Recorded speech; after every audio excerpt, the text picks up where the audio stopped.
अस्सलाम वालेकुम स्टूडेंट्स। आज का हमारा लेक्चर नंबर 22। इसमें हम सेट एंड फंक्शंस को जानेंगे, इसके कॉन्सेप्ट के बारे में जानेंगे और इनकी डेफिनेशंस के बारे में जानेंगे। स्टूडेंट्स, अगर आप चैनल पे नए हैं और कंप्लीट शुरू से समझना चाहते हैं तो जल्दी से अजीज़ मैथ पॉइंट टाइप करें, चैनल पे क्लिक करें। आपके लिए मैंने एक यहाँ पे प्लेलिस्ट बनाई है मैथ 9th 2025 न्यू के नाम से, और इस पे क्लिक करें। आपके लिए मैंने यहाँ पे कंप्लीट लेक्चर को अरेंज किया हुआ है, यहाँ से शुरू से आप समझ सकते हैं। और लाइक शेयर सब्सक्राइब करना मत भूलें। दोस्तों के साथ शेयर करने से आपका नॉलेज इंशाल्लाह बढ़ेगा, कम नहीं होगा। तो स्टूडेंट, पहला मैंने एक क्वेश्चन लिखा है व्हाट इज सेट, कि सेट होता क्या है। अब सबसे पहले इसके जनरल कॉन्सेप्ट को समझेंगे कि जनरल कॉन्सेप्ट में सेट किसको कहते हैं। आम यूज में जो अक्सर लोग यूज करते रहते हैं, जैसे सपोज करें कि स्टूडेंट कैसे यूज करते हैं। स्टूडेंट कहते हैं बुक सेट, यानी कि अगर एक बच्चा 9th क्लास में है, वो दुकान पे जाके क्या कहता है कि मुझे 9th क्लास की ऑल बुक्स का सेट दे दो। वो क्या करता है, दुकानदार सारी की सारी बुक्स जो 9th की है वो उठाता है और वो बच्चे को दे देता है। इसी तरह अगर कोई शॉपिंग करने के लिए जाता है तो वो कहता है सोफा सेट दे दो जी, ठीक है। अब वो दुकान वाला जो है वो एक स्पेसिफिक आइटम्स जो सोफे वाली हैं वो दिखाता है और वो कहता है जी ये इस सेट के अंदर शामिल है। इसी तरह टी का सेट है। इसी तरह आपके पास डिफरेंट चीजें बोल सकते हैं, डिनर सेट जो बर्तन होते हैं। अब स्टूडेंट, इन सारी टर्म्स का मतलब क्या है? इन सारी टर्म्स को अगर मैं एक स्पेसिफिक डेफिनेशन में लेके आऊं तो बनता क्या है। मैं ये चीजें स्टूडेंट इसलिए समझा रहा हूं कि कम से कम हमें जो हम पढ़ रहे हैं उसका कॉन्सेप्ट होना चाहिए कि हमने पढ़ा क्या है और इसका मतलब क्या है और डेली लाइफ में इसकी क्या वैलिडिटी है। तो अगर मैं इन जनरल ये लिखूं, the set is collection of some specific things which belong to same family। तो स्टूडेंट वो सेट कहलाएगा। जैसे ज्योमेट्री सेट कहता है कोई बच्चा, अगर कहता है ज्योमेट्री सेट तो उसके अंदर ज्योमेट्री के रिलेटेड स्पेसिफिक चीजें होती हैं और वो सारी की सारी चीजें सेम फैमिली की होती हैं। अगर कोई कहता है जी टी सेट, तो टी सेट में क्या आएगा स्टूडेंट, टी की स्पेसिफिक टी यूज करने की, पीने की या बनाने की स्पेसिफिक चीजें आएंगी और वो सारी की सारी चीजें सेम फैमिली से होंगी। अब ये एक आम सा लफ्ज है जो डेली लाइफ के अंदर भी हम लोग यूज करते रहते हैं। तो उम्मीद है कि आपको सेट के बारे में पता चल गया होगा। अब स्टूडेंट्स आते हैं इसकी असल डेफिनेशन के ऊपर कि सेट क्या है जो मैथ्स के अंदर यूज होता है। तो इसकी डेफिनेशन में यहाँ पे लिखता हूँ, आप स्टूडेंट इसको नोट कर लें। इसकी डेफिनेशन है a set is described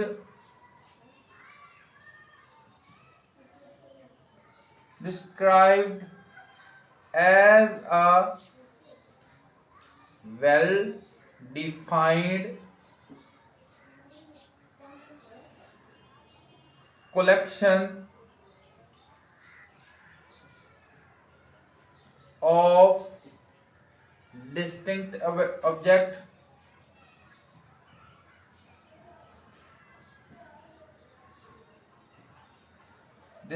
object numbers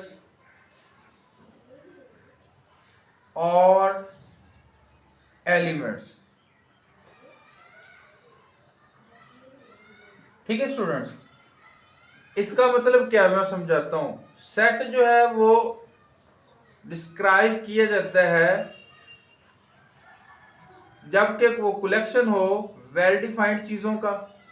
कौन कौन सी चीजें हो सकती हैं, चीज़ें, पहली नंबर बात है कि वो वेल डिफाइन होनी चाहिए, अच्छी तरह से वाज़े चीज़ें हों, मुबहम या गैर वाज़े चीज़ ना हो। वाज़े चीज़ जैसे मिसाल देता हूँ, अब वाज़े चीज़ कौन कौन से हो सकते हैं? नंबर्स हो सकते हैं वाज़े, काउंटिंग जो है जैसे नंबर्स वो वाज़े हो सकते हैं, चीज़ों के नेम्स वो वाज़े हो सकते हैं। अब इसमें देखें ना, इमोशंस नहीं आते, इमोशंस को ना तो लिखा जा सकता है ना मैयर किया जा सकता है। ऐसी चीज जो ना लिखने में है ना ही मैयर करने में है वो सेट में शामिल नहीं हो सकती। इसलिए ये टर्म बड़ा वाज़े, ये लफ्ज बड़ा वाज़े लिखा गया है कि वेल डिफाइंड। आप इमोशन को कैसे डिफाइन कर सकते हैं बताएं जी? इमोशन किसी के कितने होंगे, किसी के कितने होंगे, और इमोशंस ऐसी चीज है जिसे जस्ट फील किया जा सकता है। ठीक हो स्टूडेंट, उनको नहीं डिफाइन, उनको नहीं लिया जाएगा। और क्या कहोगे? डिस्टिंक्ट, ये एक वाज़ेह लफ्ज है। डिस्टिंक्ट का मतलब होता है अलग अलग। डिस्टिंक्ट का मतलब क्या होता है? अलग अलग। ये भी वाज़ेह में ही आता है, ठीक है। रिपीट ना हो, कोई नंबर रिपीट ना हो। ऑब्जेक्ट्स चीजें हो सकती हैं, नंबर हो सकते हैं, या फिर कोई एलिमेंट्स हो सकते हैं, ठीक है स्टूडेंट, उनको कहते हैं सेट। अब इसको जाहिर कैसे किया जाता है? जाहिर इसको किया जाता है ए, या फिर मैं बी, या फिर मैं सी, इन चीजों से, सो ऑन। मैं इंग्लिश के अल्फाबेट्स जो कैपिटल होते हैं उसके जरिए से मैं सेट को शो करूंगा। अब इसकी एग्जांपल में लिखता हूं। एग्जांपल देखें स्टूडेंट, ए एक सेट है, इसके एलिमेंट्स, इसके ये जो करली ब्रैकेट्स होती हैं उसके अंदर लिखे जाएंगे। जैसे मैं लिखता हूं 1 2 3 4 सो ऑन सो फार, और करली ब्रैकेट में ही उसको बंद किया जाएगा, ठीक है स्टूडेंट। अब इसमें ये 1 2 3 ये नंबर्स हैं, ये डिस्टिंक्ट भी हैं, ये वेल डिफाइंड भी हैं। हम ये नहीं कह सकते कि ये जो 1 है ये पता नहीं कहाँ एग्जिस्ट करता है, कितना है, क्या है, नहीं। जब 1 बोला जाएगा तो उसका मतलब क्या होगा? वो 1 ही होगा, ना उससे कम होगा ना उससे ज्यादा होगा। ये वाज़े भी हैं, डिस्टिंक्ट भी हैं, इसमें कोई नंबर रिपीट भी नहीं हो रहा। नेक्स्ट क्वेश्चन है what is function and relation. ये बड़ा मजेदार टॉपिक है। वैसे आपको थोड़ा सा मैं लंबा कर रहा हूँ इस टॉपिक को, लेकिन समझने के लिए स्टूडेंट ये इंतहाई ज़रूरी है। रिलेशन क्या होता है, फंक्शन क्या होता है, मैं आपको बताता हूँ। कि जैसे रिलेशन रिश्ते को कहते हैं, ठीक है, रिश्ता। सबसे पहले इसको समझ लें, जैसे सन और इसका डैड, ठीक है, बाप और बेटा। ऐसे सन मॉम भी हो सकता है, ठीक है स्टूडेंट। जैसे अगर मैं इनको आम अल्फाज में कहूँ तो आपको पता है कि रिश्ता कैसे होते हैं। जैसे हस्बैंड वाइफ, बेटा बाप, चाचा ताया मामा, ये सारे रिश्ते हैं, ठीक है स्टूडेंट। फंक्शन किसे कहते हैं? आपको पता है फंक्शन किसे कहते हैं? काम को कहते हैं। जैसे आप में से अक्सर लोग कहते हैं कि जी ये मोबाइल है ना, इसके फला फंक्शन ठीक से काम नहीं कर रहे। क्या मतलब हुआ इस बात का? कि ये एक स्पेसिफिक मोबाइल के अंदर काम था, एक एप्लीकेशन थी, वो अब काम नहीं कर रहा। अब आपको इस तरह फंक्शन के भी समझ आ गए। ये दोनों लफ्ज जो हैं ये डेली लाइफ में बोले जाते हैं, और ये दोनों लफ्ज डेली लाइफ में समझे भी जाते हैं। मैथ में इसका क्या काम? देखें स्टूडेंट, मैं आपको समझाता हूँ सीधा सीधा। जैसे रिलेशन, रिश्ते को कहते हैं, एक बंदे का दूसरे बंदे से रिश्ता हो सकता है। इसी तरह से मैथ के अंदर एक नंबर का दूसरे नंबर से रिलेशन भी हो सकता है। जैसे 4 का रिलेशन, जैसे इन दो नंबर्स का आपस में मैंने रिलेशन बताया है। क्या रिलेशन बनता है? ये इसका, इन दो नंबर का ये क्या है? स्केयर है, ठीक है स्टूडेंट। अब इन दो नंबर का ये क्या है? ये स्केयर रूट है, ठीक है। 2 डायमेंशनल रिलेशन चल रहा है। इसी तरह फंक्शन किसे कहते हैं? अब इन दो नंबरों का मैंने पहले बताया है रिलेशन। अब रिलेशन के एतबार से अब है जी फंक्शन। जैसे मैं मशीन है या कोई भी किसी किस्म की मशीन है, वो काम कर रही है, वो उसका एक स्पेसिफिक जो काम है वो उसका फंक्शन होता है, ठीक है स्टूडेंट। अब समझ लें इस बात को कि रिलेशन मैथ्स के अंदर जिस तरह से काम कर रहे हैं, रिलेशन, मैं दोबारा रिपीट करता हूँ, रिलेशन जिस तरह मैथ्स के अंदर काम कर रहे हैं वही उनका फंक्शन है। ठीक है स्टूडेंट, ये आपको बड़ी एक आसानी से मैंने समझा दिया। अब आते हैं इसकी मैथ वाली डेफिनेशन के ऊपर। तो इसको लिखा कैसे जाता है, let A and B be non empty set. ये जब मैं इसकी डेफिनेशन को समझाऊंगा, empty set, non empty set, उसके मैं आपको ये समझाऊंगा कि ये नॉन एम्प्टी क्या होता है। वैसे नाम से आपको पता चल गया कि खाली सेट को क्या, जो खाली सेट ना हो, जिसके अंदर कुछ ना कुछ एलिमेंट्स हों। ठीक है स्टूडेंट, तो F is relation from A to B.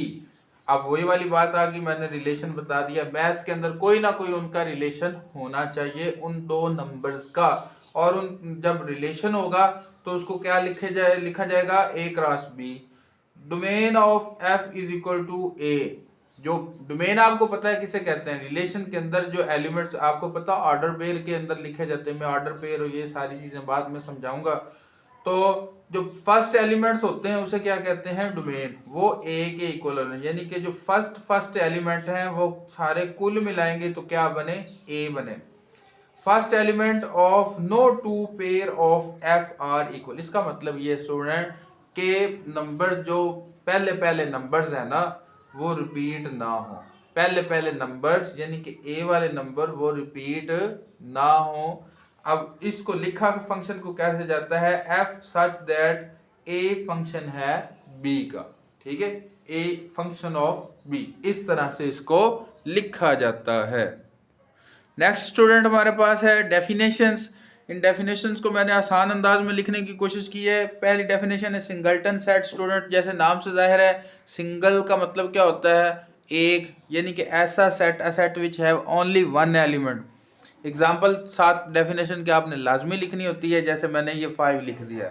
Empty set, इसको वॉइड सेट भी कहते हैं। A set which have no element, इसको लिखता कैसे हैं, ये जस्ट ब्रैकेट डाल देते हैं या इसे ऐसे लिख देते हैं जैसे 5 कहते हैं। Equal set, two set A and B are equal if both have same number of element and element must be same. ये मैंने आसान अंदाज में लिख दिया, इसको याद कर लेना स्टूडेंट। इसकी एग्जांपल 1 2 3, 3 2 1। ठीक है, दोनों के एलिमेंट भी सेम है और दोनों के एलिमेंट्स के नंबर, यानी कि इधर भी 3 है इधर भी 3 है, सेम है। इसको इस तरह से लिखते हैं, A equal to B. Equivalent, two set A and B are equivalent if both have same number of element. ठीक है, यानी कि एलिमेंट्स के नंबर सेम है, यानी कि तादाद पूरी हो। 1 2 3 ए बी सी, इधर 3 इधर भी 3, इसको इस तरह से लिखते हैं स्टूडेंट। नेक्स्ट क्वेश्चन है, नेक्स्ट डेफिनेशन हमारे पास है यूनिवर्सल सेट। अब यूनिवर्सल सेट और सब सेट ये दोनों ऑपोजिट हैं, इन दोनों को अच्छे से समझ लें। यूनिवर्सल सेट कहते हैं the set contain all object or collection under consideration is called universal set denoted by U. इसका मतलब क्या है भाई, वो सेट जो सारे सेटों में से बड़ा हो और बाकी जितने भी छोटे सेट हैं उनके एलिमेंट्स उस बड़े सेट के अंदर मौजूद हों, उसको कहते हैं यूनिवर्सल सेट। ठीक है स्टूडेंट, अब जैसे मैं मिसाल देता हूँ, रियल नंबर, इसमें यहाँ पे लिख देता हूँ थोड़ा सा। ये रियल नंबर जो है, रियल नंबर ये सेट है, सपोज करें ये रियल नंबर का एक सेट है। अब इसके अंदर क्या है, नेचुरल भी आ गए, होल भी आ गए, इंटीजर्स भी आ गए, रैशनल भी आ गए, इरेशनल भी आ गए। समझ आ गई स्टूडेंट, तो ये सबसे बड़ा ये यूनिवर्सल हो गया। और अब आगे मैं आपको सबसेट की डेफिनेशन बताता हूँ। If every element of set A is an element of set B then A subset of B. क्या मतलब, जो छोटा होता है, यानी कि अब यहाँ पे देखें मिसाल मैंने बताई, जैसे ये रियल जो है ये यूनिवर्सल हो गया, नेचुरल भी इसमें शामिल है, होल भी, इंटीजर्स भी, रैशनल भी, इरेशनल भी, ये सारे के सारे क्योंकि इसमें शामिल हैं तो ये सबसेट हो गए, ये यूनिवर्सल हो गया। स्टूडेंट समझ आ गई बात या नहीं? यहाँ पे मैंने एग्जांपल भी दी है, उसको यू से डिनोट करते हैं। ये लिख पढ़ते हैं ए सबसेट है बी का। तो अब ये देखें मैंने यहाँ पे दोबारा एक एग्जांपल दी है, बी है 1 2 3 4 5, ए है 2 3 5। ए के सारे एलिमेंट्स बी के अंदर मौजूद हैं, ए छोटा है बी बड़ा है, इसके सारे एलिमेंट इसके अंदर मौजूद है, ये हो गया सबसेट हो गया। ठीक है स्टूडेंट, नेक्स्ट डेफिनेशन हमारे पास है proper subset and improper subset की। स्टूडेंट ये सबसेट की दो टाइप्स हैं, एक प्रॉपर और दूसरा इम्प्रॉपर। प्रॉपर वो होता है if A is a subset of B and B contain at least one element that is not an element of A. क्या मतलब कि जैसे मैं एग्जांपल से समझाता हूँ, ए के अंदर है 3 4 6 और बी के अंदर 1 2 3 4 5 6, यानी कि इसके अंदर 3 4 6 इसमें शामिल हैं, लेकिन इसमें 1 2 और 5 ये ज़्यादा हैं। उसने रिस्ट्रिक्शन क्या लगाई है, एट लीस्ट वन, यानी कि कम से कम एक ज़्यादा हो। ठीक है स्टूडेंट, अब एक से ज़्यादा भी ज़्यादा हो सकते हैं, ठीक है ना, ये बात समझ लें आप। एक से ज़्यादा भी हो सकते हैं, लेकिन शर्त क्या है, कम अज़ कम एक ज़्यादा हो। ठीक है, तो वो उसको कहते हैं प्रॉपर सबसेट, इसको इस तरह से डिनोट करते हैं। ठीक है, improper if A is an subset of B and A equal to B, दोनों सेट एक दूसरे के इक्वल हैं, तो उसको कहते हैं इम्प्रॉपर सबसेट, और इसको ए इम्प्रॉपर सबसेट ऑफ बी, इस तरह से इसको लिखा जाता है। नेक्स्ट स्टूडेंट हमारे पास है power set. If A is a set then P of A is the set containing all possible subset of A. मतलब क्या है कि अगर हमारे पास कोई ए सेट हो तो उसके के सारे पॉसिबल पावर सेट बना लें, उसके सबसेट बना लें, पॉसिबल उसके सबसेट बना लें, वो सारे सबसेट को इकट्ठा कर लें, वो जो सेट बनेगा उसे पावर सेट कहेंगे। ठीक है स्टूडेंट, अब नेक्स्ट देख लें, ये आपने पिछली छोटी क्लासों में भी पढ़ा हुआ है, अभी दोबारा देख लें। N stand for natural number, ये 1 से स्टार्ट होते हैं। W stand for whole number, ये 0 से स्टार्ट होते हैं। जेड स्टैंड फॉर इंटीजर, ये 0 +-1 +-2, इसमें प्लस वाले भी होते हैं माइनस वाले। ओ स्टैंड फॉर ऑड, जो 2 पे डिवाइड ना हो। ई स्टैंड फॉर इवन, जो दो पे डिवाइड हो जाएं। 0 इवन है, क्यों, ये 2 पे डिवाइड हो जाता है, 2 पे डिवाइड 0 को करो, क्या आंसर आएगा, 0 ही आएगा, तो लिहाजा ये कौन सा नंबर हो गया, ये इवन हो गया। ठीक है, प्राइम नंबर, जो किसी भी नंबर अपने आप के अलावा किसी और पे डिवाइड ना हो, जैसे 2 3 5 7 11। अब इसमें ये जो 2 है ये सबसे छोटा प्राइम नंबर भी है और ये इवन नंबर भी है। ठीक है स्टूडेंट, rational x such that x equal to P over q, यानी कि वो वाले नंबर जो पी ओवर क्यू की शेप में लिखे जाएं, जबकि पी और q belong to Z integers, यानी कि पी और क्यू दोनों इंटीजर्स होने चाहिए, और क्यू नॉट इक्वल टू 0, यानी क्यू 0 नहीं होना चाहिए। अगर क्यू 0 हो गया तो वो क्या हो जाएगा, अनडिफाइंड हो जाएगा। अब irrational number X such that X not equal to P over Q, P Q belong to Z, और क्यू 0 नहीं होना चाहिए। रियल नंबर रैशनल और यूनियन करेंगे इरेशनल, यानी कि तमाम रैशनल तमाम इरेशनल नंबर उनको मिलाएंगे तो वो क्या, कौन सा नंबर बनेंगे, रियल्स नंबर। ठीक है स्टूडेंट्स, उम्मीद करता हूँ ये जो लेक्चर था 22 ये आपको समझने में बहुत ज़्यादा आसानी देगा। ये अगर लेक्चर आपको समझ आ गया तो नेक्स्ट जो पूरा चैप्टर है वो समझना आपके लिए कोई मुश्किल नहीं। मैं उम्मीद करूँगा इसको आप अच्छे से देखेंगे, अच्छे से समझेंगे, ताकि अगला जो लेक्चर है वो आपके लिए इंतहाई आसान हो जाए।